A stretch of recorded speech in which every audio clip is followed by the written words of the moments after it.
നിങ്ങൾ പറഞ്ഞതെന്തേ? CBI അന്വേഷിക്കുന്നു, അങ്ങനത്തെ പണ്ഡിതനെ ഞങ്ങളെ സെക്രട്ടറി എന്നാ. എന്ന് പറഞ്ഞതിന്റെ അർത്ഥം എന്താ? അർത്ഥം ഒന്നും ചെയ്യാറില്ല എന്നാ. CBI അന്വേഷിക്കുന്ന ആളല്ല. നീക്ക് എന്തേ മനസ്സിലായത്?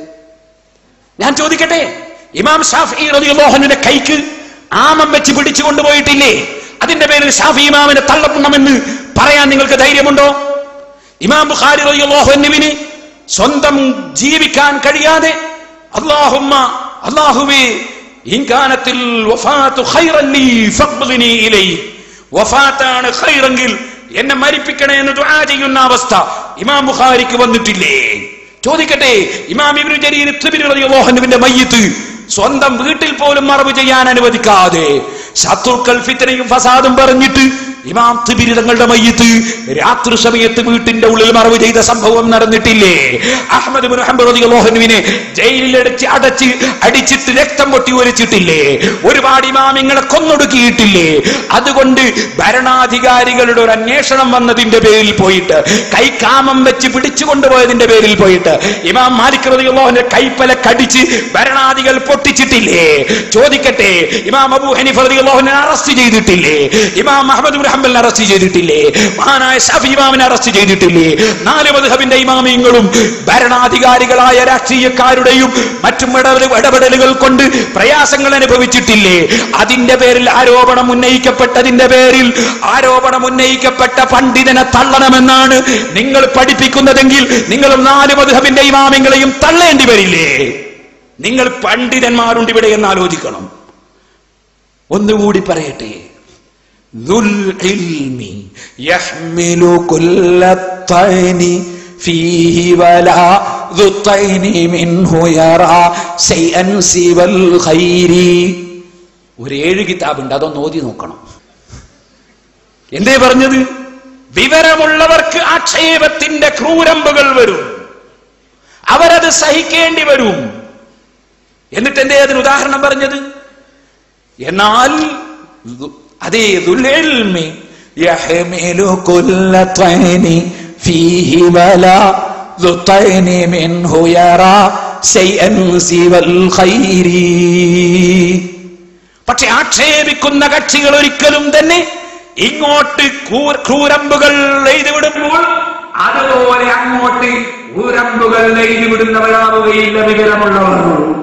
കണ്ടവരും സാധനങ്ങൾ എന്തൊക്കെ പറഞ്ഞു? സ്ഥാനവരുകൾ പറഞ്ഞു നിങ്ങൾ നന്നാകാൻ പ്രാർത്ഥിക്കുകയല്ലേ ചെയ്തത്? അതാണ് പണ്ഡിതന്മാർ. എന്നിട്ടോ അത് ഉദാഹരണം പറഞ്ഞു കേട്ടില്ലേ?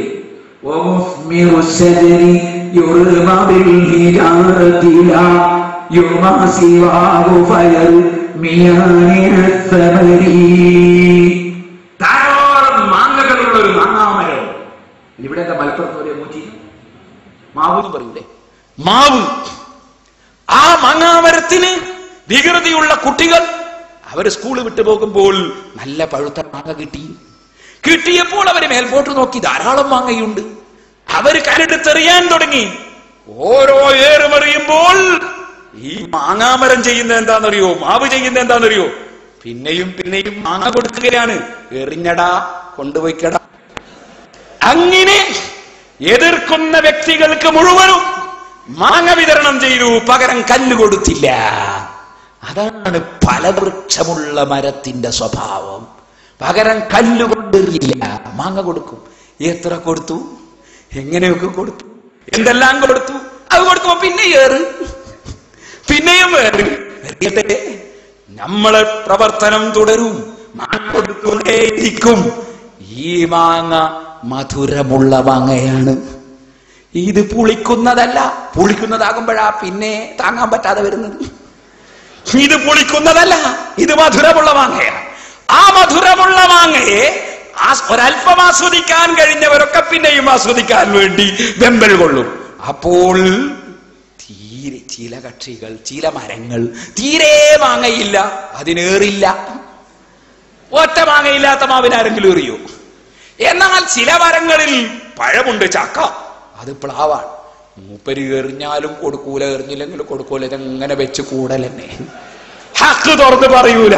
പ്ലാവാണ്, ചക്കയാണ്. ഇനി അഥവാ ഒരാൾ അധ്വാനിച്ച വിഷമിച്ച് പോയി ഒരു ചക്ക കൊയ്തെടുക്കണമെന്ന് മനസ്സിലാക്കിയാലോ സുബ്ഹാനല്ലാഹ് ഒട്ടാകെ വളഞ്ഞും പറ്റി കുടുങ്ങി. അങ്ങനെയുള്ള ചില മരങ്ങളുമുണ്ട്.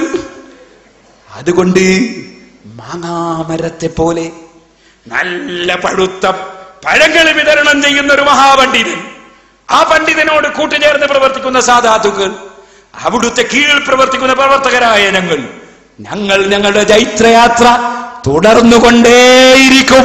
ഒരൽപ്പവും പിന്നോട്ടുണ്ടാവുകയില്ല.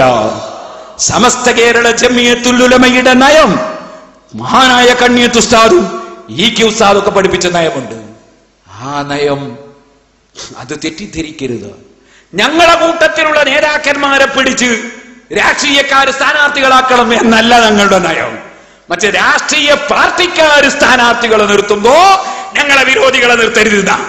അല്ലാതെ ഞങ്ങളെ കൂട്ടത്തുനിന്ന് ഓരോരുത്തരെ ഞങ്ങളെ പ്രവർത്തനത്തിൽ നിന്ന് തട്ടിയെടുത്ത് രാഷ്ട്രീയത്തെ കൊണ്ടുപോയി വളർത്തി അങ്ങനെ അവരെ സംഘടനാ രംഗത്ത് നിന്ന് അങ്ങോട്ട് ഇല്ലായ്മ ചെയ്യാം, അങ്ങനെ ചെയ്യണം എന്നല്ല നമ്മുടെ നേതാക്കൾ മുമ്പേ പ്രഖ്യാപിച്ചത്. അതുകൊണ്ട് തന്നെ ഞങ്ങളെ നേതാവല്ലെങ്കിലും ഞങ്ങളെ ഒരു മെമ്പർ പോലും അല്ലെങ്കിലും ഞങ്ങളെ നിറമുള്ളവരെ തന്നെ രാഷ്ട്രീയക്കാർ തട്ടിയെടുക്കാൻ ശ്രമിച്ചാൽ ഞങ്ങളത് പറ്റില്ലെന്ന് പറയുകയും ചെയ്യും. അതും ഞങ്ങളുടെ നയം തന്നെയാണ് എന്ന് ഞാൻ സാന്ദർഭികമായി ഉണർത്തുകയാണ്. അത് മനസ്സിലാക്കണം എല്ലാവരും ഒരുപോലെ. ഞാൻ നീട്ടി സംസാരിക്കുന്നില്ല. സഹോദരന്മാരെ, നമ്മുടെ പ്രവർത്തകന്മാരോട് പറയാനുള്ളത്, നമ്മുടെ പ്രവർത്തകന്മാരെ ഉണർത്താനുള്ളത്, എല്ലാവരോടും പറയാനുള്ളത്, അലൈക്കും ബിസ്സിദ്ഖ്, നിങ്ങൾ സത്യം മാത്രം പറയണം. ഇത് മറുവശത്തുള്ളവരോട് പ്രത്യേകിച്ചും ഉണർത്തുന്നു. അത് എന്റെ വാചകമല്ല, പേരോട് അറിവ് കേട് പറയുന്നില്ല. അല്ലാഹു ഖാല റസൂലുള്ളാഹി സ്വല്ലല്ലാഹു അലൈഹി വസല്ലം, ഇമാം ബുഖാരി റിപ്പോർട്ടിന്റെ ഹദീസാണ്. നിങ്ങൾ സത്യം മുറുകെ പിടിക്കണം. ഫൈന സിദ്ഖ യഹ്ദി ഇലൽ ബിർ, സത്യം പുണ്യത്തിലേക്ക് നന്മയിലേക്ക് നയിക്കും. വൈനൽ ബിർറ യഹ്ദി ഇലൽ ജന്ന, നന്മ പുണ്യം സ്വർഗ്ഗത്തിലേക്ക് നയിക്കും. വമാ യസാലു റജുലു യസ്ദഖു, മനുഷ്യൻ സത്യം പറഞ്ഞുകൊണ്ടിരുന്നാൽ, വയതഹറ സിദ്ഖ, സത്യത്തെ ശരിക്ക് പരിഗണിച്ച് ജീവിച്ചാൽ, ഹത്താ യുക്തബ ഇൻദല്ലാഹി സിദ്ദീഖൻ, അവനെ സിദ്ദീഖായി അല്ലാഹുവിന്റെ അടുക്കൽ റിക്കാർഡാക്കപ്പെടും. വഇയ്യാകും വൽ കദിബ, നിങ്ങൾ കള്ളം പറയരുത്.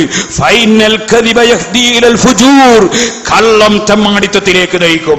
വൈനൽ ഫുജൂറ യഹ്ദി ഇലൻ നാർ, ഫുജൂർ നരകത്തിലേക്ക് നയിക്കും. വമാ യസാലുൽ അബ്ദു യക്ദിബു, അടിമ കളവ് പറഞ്ഞുകൊണ്ടിരുന്നാൽ, വയതഹറൽ കദിബ, കള്ളം അങ്ങനെ ധാരാളം പറഞ്ഞു ജീവിച്ചാൽ, ഹത്താ യുക്തബ ഇൻദല്ലാഹി കദാബൻ, അല്ലാഹുവിന്റെ അടുക്കൽ ധാരാളം കള്ളം പറയുന്ന കദാബിന്റെ കൂട്ടത്തിൽ എഴുതപ്പെടും എന്ന് ഇമാം ബുഖാരി റിപ്പോർട്ടിന്റെ ഹദീസിൽ പറഞ്ഞിട്ടുണ്ട്. ആ ബോധം നിങ്ങൾക്കുണ്ടാകണം.